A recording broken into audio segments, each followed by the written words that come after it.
What's going on, everybody? Product Probe Quick Reviews back at you with another knife review, and today we're looking at the Tactical Combat Knife from Jabe's Cutlery. I ended up finding this thing in my bug out bag, so I definitely wanted to get a review of it because I had it in there for a reason, I guess. But, you know, it is an aluminum handle, stainless steel plating's right there. Nice little beefy belt clip on this thing. It has a large divot right there, though.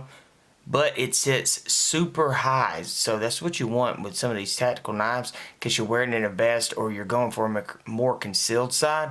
This high belt clip is definitely going to do the job. It is a single thumb stud right there. Maybe I can get a little bit closer. Got a single thumb stud, but it's still not too bad right there. Just closed. You do have a lanyard hole, which looked bigger back here. Okay, no, that was just my eyes messing with me in this camera.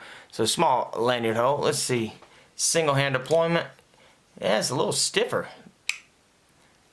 Ooh, it almost, I mean, it locked, but it almost felt like it didn't. But right here on the blade, Tactical Combat right there. And Jabe's Cutlery does, you know, pretty well with their blade, so it is pretty sharp. Got a standard Tanto, got even a blood groove right there. Half serration, half straight, if you want to call this half straight. Got a quarter straight with a quarter Tanto uptick. Got a groove out right here to get to your thumb stud or to get to this liner lock right there in the middle. This closes smoothly. You know, it's almost feels a little stiff, that blade, but I've had it for a while. But guys, not too bad. Still super sharp knife.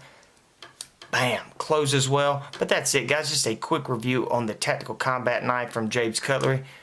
There it goes. It's starting to loosen up a little bit more now. Single hand deployment, single hand close, no problem at all. So guys, hope the review helped, and I will see you in the next one.